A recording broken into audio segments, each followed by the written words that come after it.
Hello, and welcome to the ATPE Podcast, brought to you by the Association of Texas Professional Educators and covering the hottest topics on Texas educators' minds today. Hello, and welcome to the ATPE Podcast. My name is David George, and I serve as the editor for ATPE News Magazine. In this episode, we're going to be discussing educators' duties as mandated reporters. Specifically, we will address what is legally required of mandated reporters and some potential concerns. We are joined today by Celina Leal, a staff attorney in the ATPE Member Legal Services Department for the past 5 years. For a little background, Celina serves as an on-call attorney, taking calls daily from members and answering email inquiries through our Member Legal Services intake system. We're really happy to have you on the podcast today, Celina. Hi, David. Thanks for having me. Let's begin with what it means to be a mandated reporter. David, the mandated reporter law is one that's extremely important because it applies to all educators in Texas. Educators are in a unique position to potentially identify child abuse and neglect. Child abuse and neglect should always be reported. However, in Texas, educators and anyone who holds a state professional license, they have a mandatory duty to make a report of child abuse or neglect within 48 hours of having a reasonable suspicion that it's occurring. So this means that they must report it. They cannot delegate this duty to a colleague like an administrator or a school counselor. Failing to report child abuse or neglect could result in criminal liability. It's a Class B misdemeanor, and it's punishable by a fine of up to $2,000 and imprisonment of up to 180 days. Failing to report abuse or neglect could also result in civil liability for an educator, meaning they could be sued and subjected to monetary liability. And I think it goes without saying that failing to report could also result in sanctions to an educator's TA certification or other state license that they may hold, and it can result in the termination of their employment. Can you talk to us about what legally constitutes abuse or neglect? So abuse takes many forms. It can be mental, emotional, physical, or sexual. And it's in the Texas Family Code where abuse and neglect is defined. How is abuse defined by the Family Code? Well, it defines a mental or emotional injury as one that results in an observable and material impairment to the child's growth, development, or psychological functioning. A physical injury is one that results in substantial harm or the genuine threat of substantial harm to the child. Sexual abuse is any sexual conduct that is harmful to a child's mental, emotional, or physical welfare. And prohibited conduct also includes allowing a child to be depicted in obscene or pornographic material. The failure to make a reasonable effort to prevent another person from committing physical or sexual abuse to a child, this also constitutes abuse. So a person can be guilty of abuse if they're causing or permitting a child to be in a situation that results in abuse. Another thing to remember is that abuse does not always have to be imposed by an adult. Another form of abuse that educators may have the occasion to observe is student-on-student abuse. This can be also considered child abuse. And regarding neglect, failure to provide food, clothing, shelter, and medical care, or leaving a child in a situation where they're at risk of harm, that's what constitutes neglect. And David, I just want to say that because all potential cases of abuse or neglect are highly individualized, I recommend that educators contact their professional organization for legal advice within the 48-hour reporting window should they have questions about their duty as a mandated reporter. What should an educator do if they suspect a student is being abused or neglected, and where do they make the report? So their report has to go to a proper reporting authority. And again, remember that a school administrator or a school counselor is not considered a proper reporting authority.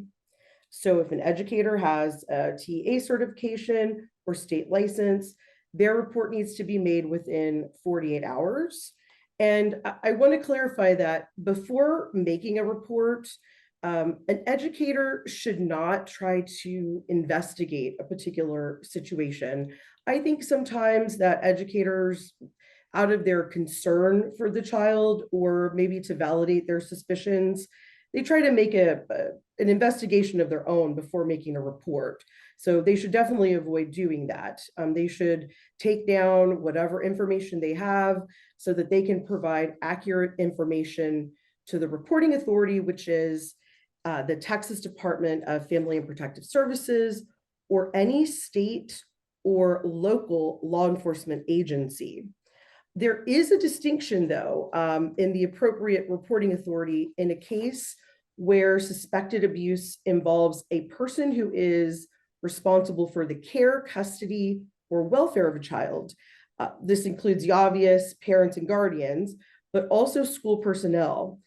In this case, the report must be made to the Texas Department of Family and Protective Services. Otherwise, in other instances, reports can be made solely to law enforcement. And I want to add here that the Texas Department of Family and Protective Services has a hotline where educators can call and report. They have a website where educators can report electronically as well. And we're going to link the DFPS resource in the description box below. This site has instructions on using the hotline and the online reporting system. It has a frequently asked questions section for reporters and a guide for mandated reporters that also includes a training program that takes about an hour to complete. What if a district requires that an educator make a report of suspected abuse to local administration? So an educator should follow any local policies that their school or district has related to the reporting of suspected abuse or neglect. But again, this is not going to meet the mandatory reporting requirement.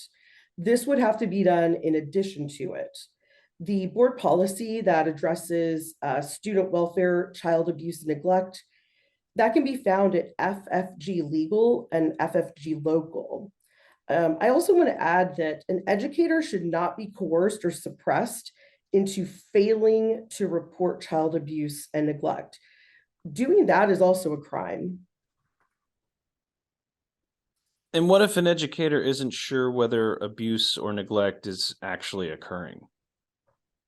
Well, the law requires that an educator make the report when they have a reason to suspect that the abuse might be occurring.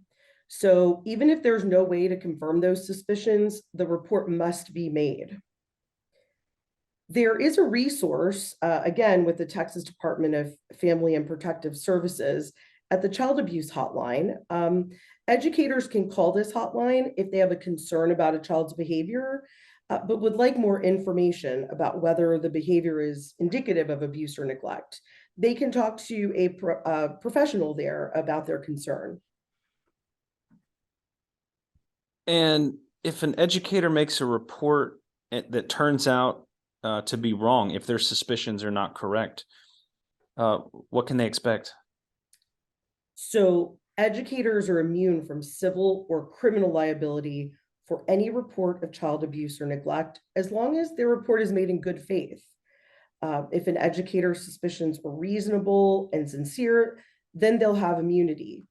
Conversely, if someone makes a report in bad faith or malice, then of course they're not immune for civil or criminal liability.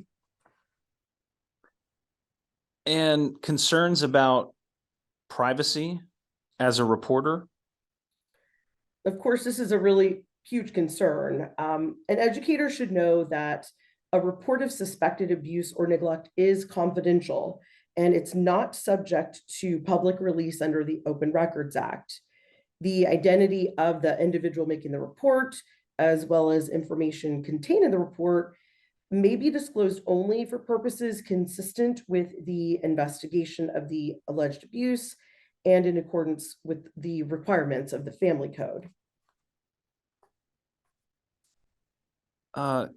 Last question. is there anything educators should be aware of regarding the Attorney General's opinion on gender-affirming care that was issued last year? David, educators may recall that around this time last year, the Texas Attorney General issued an opinion about gender-affirming care. His opinion was that certain types of gender-affirming care could be considered child abuse.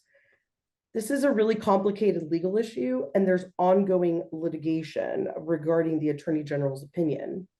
In addition, the Texas legislature is now in session, and it may address the issue with new legislation.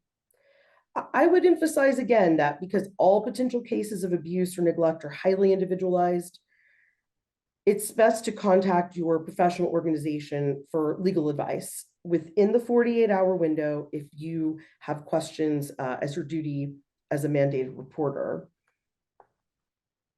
Celina, thank you so much for so eloquently explaining all of this information to us today. As always, if you have any questions or feedback, you can send those to comm@atpe.org. That's COMM@atpe.org. And we encourage you to subscribe to the podcast as well as leave us a review. Thanks again for being here, and we will see you next time on the ATPE Podcast. Thanks for listening to the ATPE Podcast.